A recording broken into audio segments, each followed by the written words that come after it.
Hello students, आज की इस वीडियो में हम बात करेंगे लाइट रिफ्लेक्शन एंड रिफ्रैक्शन के आगे वाले पार्ट की, जिसमें हम किस तरीके से इमेज फॉर्मेशन होगा किसी भी स्फेरिकल मिरर से ये जानेंगे। इससे पहले हमने स्फेरिकल मिरर से किस किस तरीके से रिफ्लेक्शन पॉसिबल होता है, यानी 4 तरह के रूल हमने जाने थे। उसमें पहला रूल था कि जब भी कोई लाइट रे पैरेलल आएगी प्रिंसिपल एक्सिस के तो फोकस से होके पास करेगी। दूसरा रूल जाना कि जब भी कोई लाइट रे फोकस की तरफ या फोकस से होके पास करेगी तो पैरेलल हो जाएगी। तीसरा, अगर वो किसी सेंटर ऑफ कर्वेचर से पास कर रही है या फिर सेंटर ऑफ कर्वेचर की तरफ आ रही है, कॉन्वेक्स मिरर वाले केस में जो हम करते थे, तो वो अपनी पाथ को रिट्रेस कर लेती है। और चौथा, अगर वो पोल पर इंसिडेंट हो रही है तो उतनी एंगल पर वापस हो जाएगी। इस तरीके से हमने 4 नियम उसमें जाने थे। तो 4 में से कोई भी 2 नियम हमारे रे डायग्राम के लिए काम आते हैं। तो पहला है हमारा कॉनकेव मिरर, और कॉनकेव मिरर से किस किस तरीके से इमेज फॉर्मेशन होगा और कौन कौन से केसेस हैं ये हम जानेंगे। तो सबसे पहली बात कि कॉनकेव मिरर क्या है। तो concave mirror is a spherical mirror whose reflecting surface is towards the centre of curvature, यानी कि इसका जो रिफ्लेक्टिंग सरफेस है वो सेंटर ऑफ कर्वेचर की तरफ है। It is also known as converging mirror, क्योंकि जैसे हम फिगर में देख रहे हैं कि जितनी भी लाइट रेज इनफाइनाइट से आ रही हैं, पैरेलल आ रही हैं, वो किसी एक पॉइंट पर आके इकट्ठी वो कर देता है जिसे हम फोकस कह देते हैं। तो कहाँ का इनका यूज़ होता है कॉनकेव मिरर का?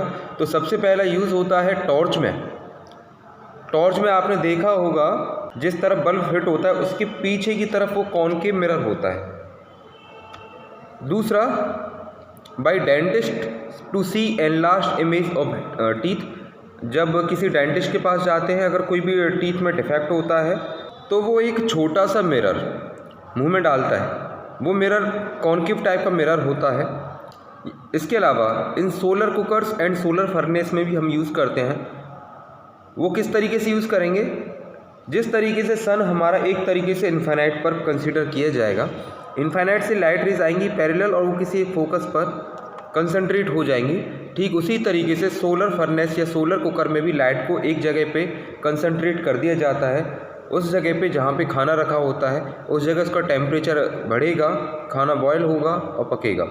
तो किस तरीके से इमेज फॉर्मेशन होगा कॉनकेव मिरर से? पहला केस, अगर कोई भी ऑब्जेक्ट इन्फिनिटी पर है तो लाइट रेज जो प्रिंसिपल एक्सिस के पैरेलल आएंगी वो फोकस से होके पास करेंगी। दूसरी लाइट भी हम इस तरीके से ले लेते हैं नीचे से, वो भी प्रिंसिपल एक्सिस के पैरेलल आ रही है और फोकस से होके पास कर जाएगी। जैसा कि लास्ट वीडियो में भी बताया गया था कि जब भी 2 रिफ्लेक्टेड रेज आपस में टकराती हैं उस जगह पर इमेज फॉर्मेशन होता है।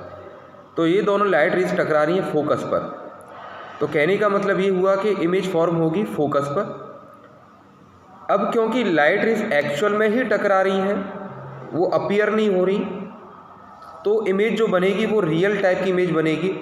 और नीचे की लाइट रे ऊपर की तरफ जा रही है और ऊपर की लाइट रे वो नीचे की तरफ जा रही है, तो जाहिर सी बात है इन्वर्टेड भी बनेगी।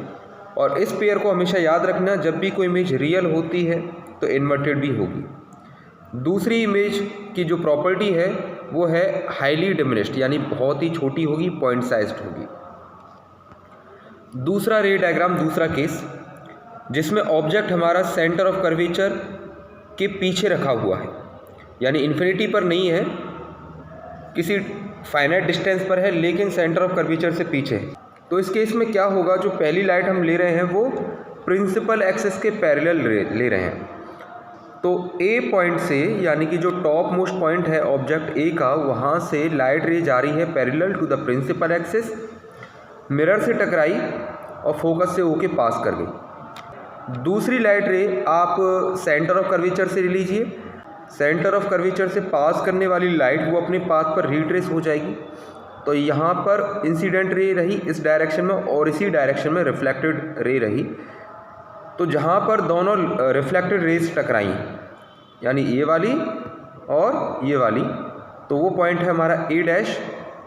और प्रिंसिपल एक्सिस पर हमने पॉइंट को डाल दिया बी डैश।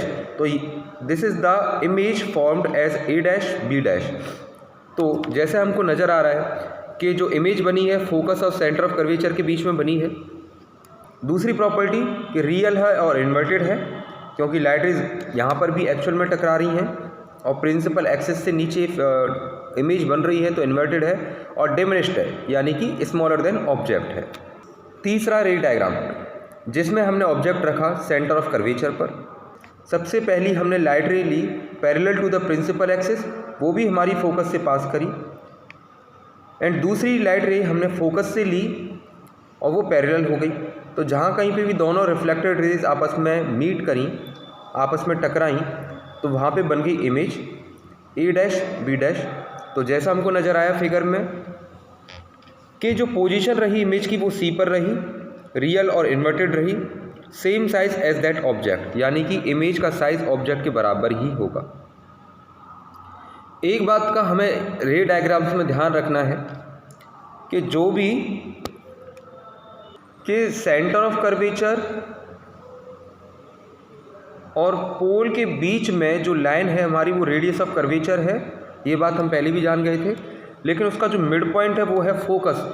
तो ज्योमेट्रिकली जब भी आप इसको ड्रॉ करें तो वो मिड पॉइंट ही हो। अदरवाइज़ क्या होगा कि अगर सपोज़ मैं फोकस को यहाँ पर शो कर देता हूँ, तो फोकस अगर मेरा यहाँ पर होगा तो रे डायग्राम बनने के बाद जो इमेज फॉर्मेशन होगा वो बिल्कुल डिफरेंट होगा, गलत होगा, क्योंकि लाइट रे आप यहाँ फोकस से होके लेते और इमेज यहाँ लाइट हमारी यहाँ पर ही टकरा जाती दोनों, और दोनों लाइट यहाँ पे अगर टकराई तो इमेज हमारी यहाँ पे बन गई, और जो कि रे डायग्राम हमारा बिल्कुल गलत होता।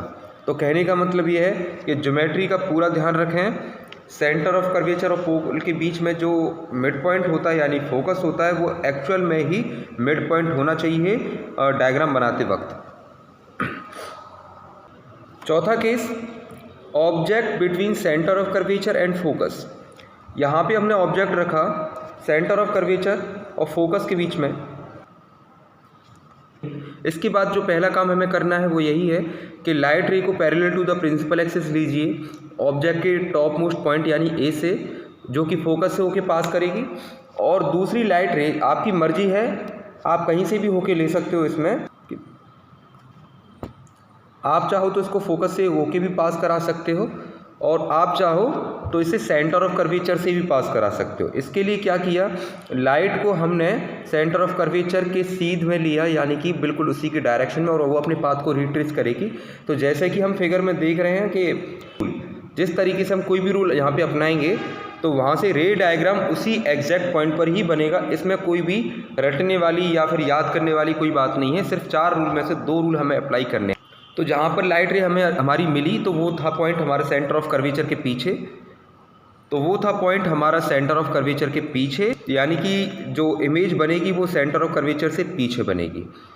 अच्छा, जो हमारा दूसरा वाला केस था उसमें क्या हुआ था, जब हमारा ऑब्जेक्ट सेंटर ऑफ कर्वेचर से पीछे था तो इमेज बनी हमारी फोकस और सेंटर ऑफ कर्वेचर के बीच में। अब क्या हो गया, उल्टा।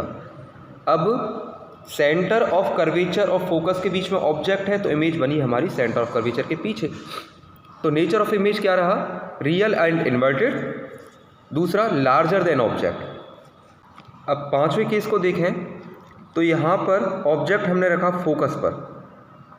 अब इसके लिए आपको पहला केस याद आना चाहिए कि जब हमारा ऑब्जेक्ट इन्फिनिट पर था तो इमेज बनी थी हमारी फोकस पर, और अगर अब ऑब्जेक्ट हमारा फोकस पर है तो इमेज कहाँ बननी चाहिए, इन्फिनिटी पर।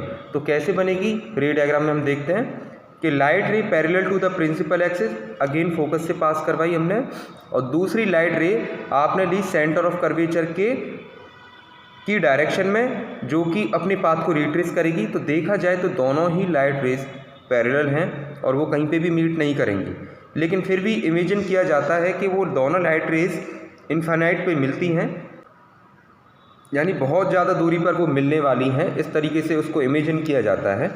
तो इसलिए पोजीशन ऑफ इमेज कहाँ रहेगी, इन्फिनिटी पर, और nature of image real and inverted. दूसरा, हाईली एनलार्ज्ड, काफ़ी ज़्यादा बड़ी इमेज बनेगी। अगर हम इस रे डायग्राम में सेंटर ऑफ कर्वेचर से पास ना कराते तो दूसरा केस हम ये भी ले सकते थे कि पोल से पास करा देते, पोल से पास करा देते, तब भी लाइट रेज दोनों हमारी पैरेलल ही होती,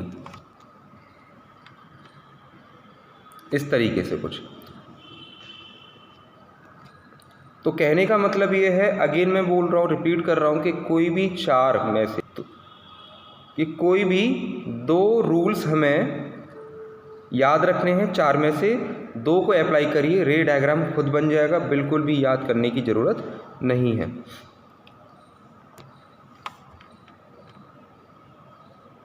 अब है कॉनकेव मिरर का लास्ट और छठवां केस, जिसमें हम क्या करेंगे, ऑब्जेक्ट को रखेंगे फोकस और पोल के बीच में। ये वही केस है जिसको डेंटिस्ट यूज़ करता है बड़ी इमेज देखने के लिए, इरेक्ट इमेज देखने के लिए। तो इसमें क्या किया, तो जैसे ही हमने ऑब्जेक्ट को फोकस और पोल के बीच में रखा, एक लाइट रे हमने पोल से होके पास करा दी और दूसरी लाइट रे आप चाहो तो फोकस से होके पास करा सकते हो कुछ इस तरीके से, या फिर सेंटर ऑफ कर्वेचर से होके भी रिट्रेस करा सकते हो। तो देखा जाएगा रेज एक्चुअल में कहीं मिली ही नहीं, लेकिन देखने में क्या लगेगा, अपीयर क्या होगा कि दोनों light rays behind the mirror वो मिल रही हैं, और जहाँ पर भी मिलती हुई नज़र आएंगी वहाँ पे बनेगी हमारी वर्चुअल इमेज A', B'।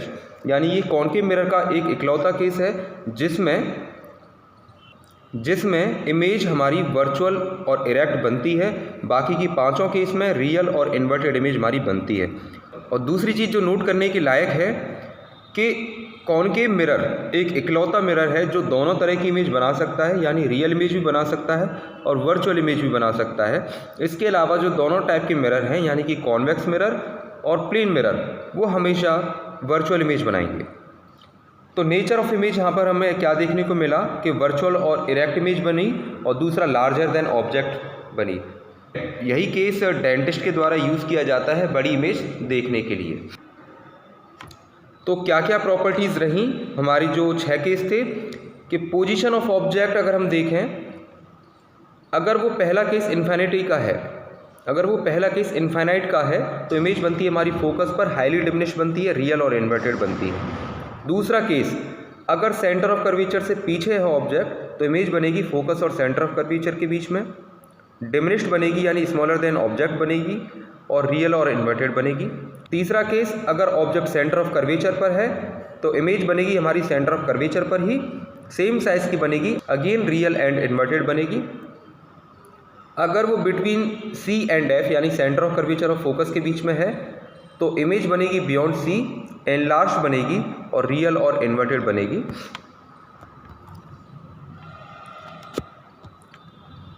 अगर ऑब्जेक्ट की पोजीशन है फोकस पर तो इमेज बनती है इन्फिनिटी पर, हाईली एनलार्ज बनेगी, रियल एंड इन्वर्टेड बनेगी। लास्ट केस, अगर ऑब्जेक्ट हमारा पोल और फोकस के बीच में है तो इमेज हमारी बनेगी बिहाइंड द मिरर, एनलार्ज बनेगी लेकिन वर्चुअल एंड इरेक्ट बनेगी। और यही केस अगेन रिपीट कर रहा हूँ कि वो डेंटिस्ट वाला केस है जो बड़ी इमेज देखने के लिए काम आता है।